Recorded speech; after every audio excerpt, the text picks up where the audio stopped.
So earlier in this game, we took a look at a play out of the gun trio falcon formation called slot out. And the reason I like that play is because of the dig route run by X, just like you see in this play here. Here we're taking a look at the play X spot out of the gun trips tight end formation. Now the difference in this play between the other play, even though we've got the dig route, I love to take advantage of the dig route in two different plays because I think it's sneaky good.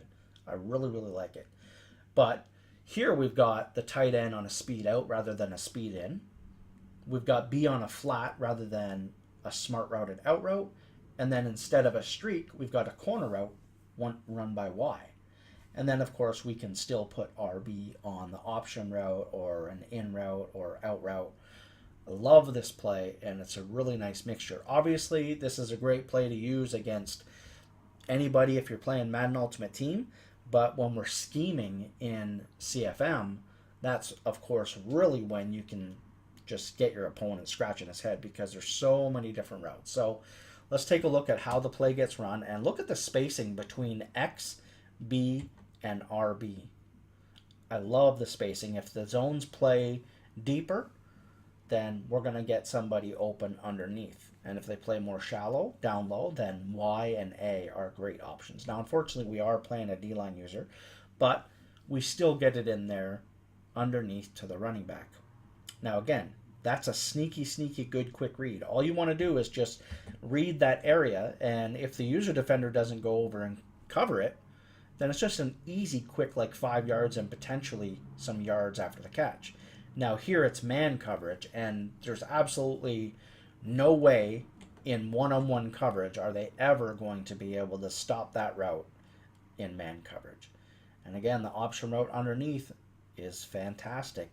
These three routes right here, as you see, we didn't have the running back on an option this time, but just take a look at the flat and then the dig, which we're throwing right here. The flat and the dig, the way they cross each other and get like 5 to 7 yards of separation, and then the running back on an option route sitting over there, it's really, really nice spacing if you just need to pick up a few yards.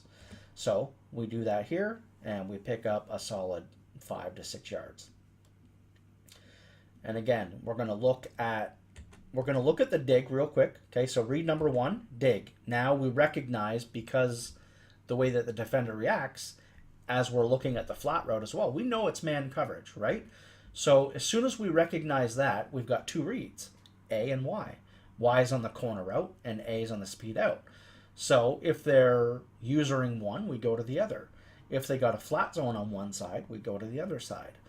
If they have a flat zone over A, if it's a hard flat, we're still going to get it, no problem. If it's a cloud flat, then that's a different story. We're going to have to go over and hit the corner route. As you can see here, both are wide open. He's sitting over the middle of the field, and both are wide open. And there's absolutely no way that one-on-one coverage, in-man coverage, is anybody stopping a speed out or a speed in. And again, that's why I like to put the running back on an out route sometimes as well, because as you can see here, it's forcing him to try to cover that side of the field with A and RB. And so once he does that, he's using those sides. He's doing a good job of taking away A and RB, absolutely. But now he's just leaving X wide open. And that's a high-level player, actually, by the way. That's from way back when the game first came out. Now here, I'm actually putting square on a smoke screen. And that's something that you can do just because you can pick up a couple yards by running smoke screens. You certainly can, but we're always going to take those high point passes.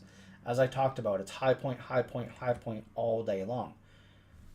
Now this is going to happen. This is absolutely going to happen. There's so much congestion over there on the left side between B, X, and Y, like it's kind of ridiculous, right? That's why having the running back on an option route is a really, really good idea as well, because if it is man coverage and there's all that confusion, we've still got A on the out route, but then underneath, we've got the running back on an out route. So here we see that the tight end is going to be open, and it's no problem. So let's read this again. We read square on the speed or on the dig route.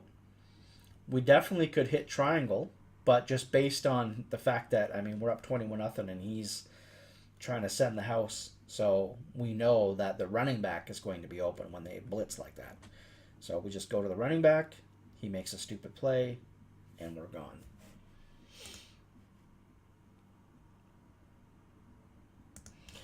Okay, so again here, it's too bad. I probably should be putting the running, this is early on, right? I'm trying to figure everything out. I should be putting the running back on an option route a lot more. Because again, look at the spacing that we get between B, X, and RB if he's on an option route.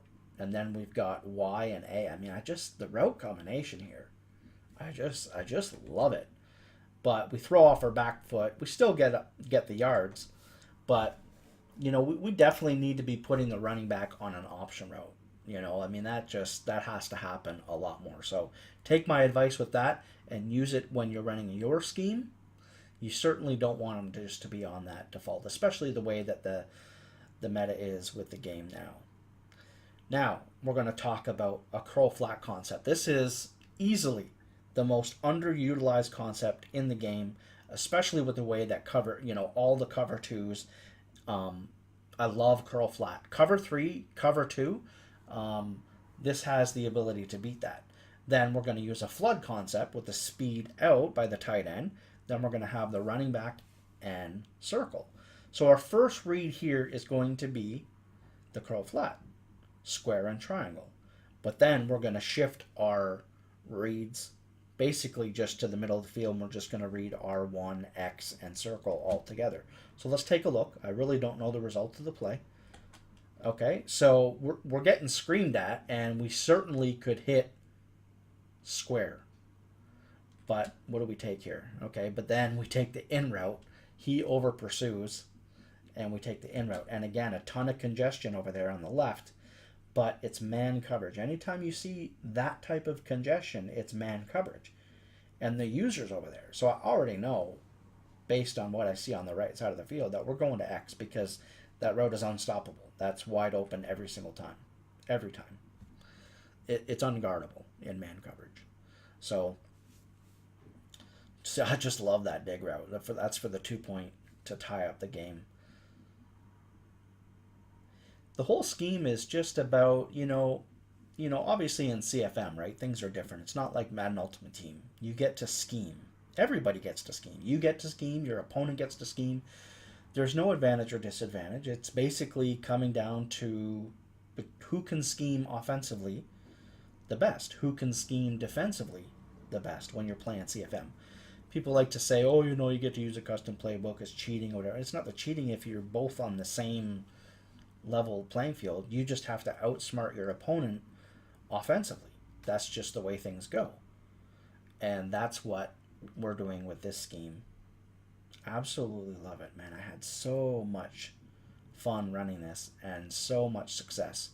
So again, I want to let you guys know that upcoming in the next couple videos, I will be hitting practice mode with my custom playbook and showing you guys how we're going to run everything and my thoughts on the different plays out of the different formations and what we can do to further confuse our opponent and not just take advantage of the little kind of gimmicky routes that we have access to in this scheme. So I hope you guys enjoyed.